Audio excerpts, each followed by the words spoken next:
анан эл аралык конференция өтүп жатат. Анан аябай өгүлүп эки маселе чыгарып атабыз бүгүнкү күн тартибине. Биринчиси сот системаны каржылоо боюнча, экинчиси соттордун квалификациясын жогорулатуу. Анан эми каржылоо маселеси аябай татаал маселе болуп атат да. Азыр мына эл аралык конференция деп атабыз. Монголиядан, Грузиядан, Украинадан, Россиядан, Тажикстандан өкүлдөр келип атат, сот системанын өкүлдөрү, жогорку соттун судьялары, орун басарлары келип өздөрүнүн ой пикири менен бөлүшүп атышат. Алардын акыбалы кандай, алардын сот системаларын кандай өкмөт каржылап атат. Анан жаңыдан эле уксаңыздар, пресс-конференция өткөндө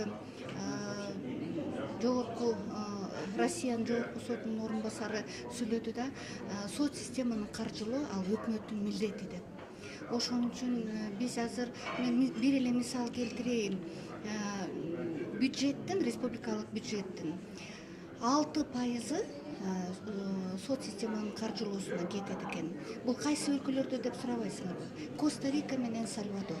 Элестетсеңер, Коста-Рика, Сальвадор 6% бюджеттен ошол сот системаны каржылаганга бөлүп турат. А бизде 0,45%. Мына салыштырмалуу. Эми азыр биз айтып атабыз, жок дегенде 2% бюджеттен сот системага бөлүп берсе өкмөт, ошонун баары мыйзам катары бекитилсе, анда сот системаны өнүктүрсө да болот, деңгээлин дагы жогорулатса болот. Мыйзамда иштерди караганга жанагы мөөнөттөр бар эмеспи? Ошолорду да кыскартса болот. Иштер көп, аларды батыраак караганга. Ошондой эми сот системага көңүл буруш керек. Биз сотторго көңүл буруш керек деген жокпуз. Сот системага жалпы. Бул сот системанын кызматкерлери, аппараттын кызматкерлери, судьялардын жанагы көз карандысыздыгы дегендей, ошол маселелер ал биринчи. Экинчиси болсо жанагы квалификацияны жогорулатуу боюнча деп атабыз. Себеп эми чын эле сот деген улуу деген кызмат, аябай авторитеттүү кызмат десек болот. Анан ошон үчүн соттун деңгээли жогору болуш керек. Баардык жагынан, профессионалдык жагынан, моралдык жагынан. Анан бизде ошол судьялардын окуу борбору бар.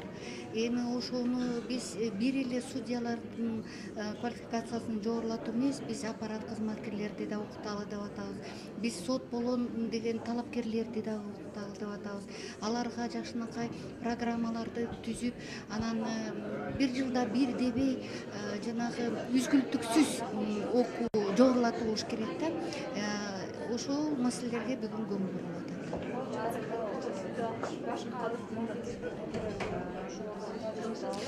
Алмашып атабыз. Ошол тажрыйба менен себеп азыр мына биз сүйлөшүп мындай эле жанагы пресс-конференция болобу же мындай таанышып жанагы тыныгуда дагы сүйлөшүп, аларда деле ошондой маселе.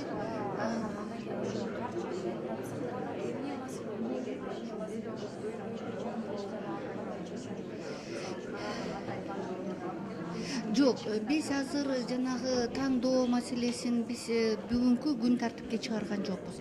Эң биринчи ошо айтып атпайбызбы, каржылоо маселеси. Себеп шарт түзүп берсе, судьяларга, аппарат кызматкерлерге, элдерге, сотко кайрылып аткан элдерге дагы ошондой шарттар көбүрөөк болсо, анда иш дагы алдыга жылат. Анан жанагы квалификацияны жогорулатуу боюнча дегенде, ал сот актыларды дайындоого дагы, чындыгында бул бизде процессуалдык документтер көп, протоколдор бар, аныктамалар бар, токтомдор бар, өкүмдөр бар. Ошолордун сапатын дагы жогорулатууга дагы ошол судьяларды окутуш керек.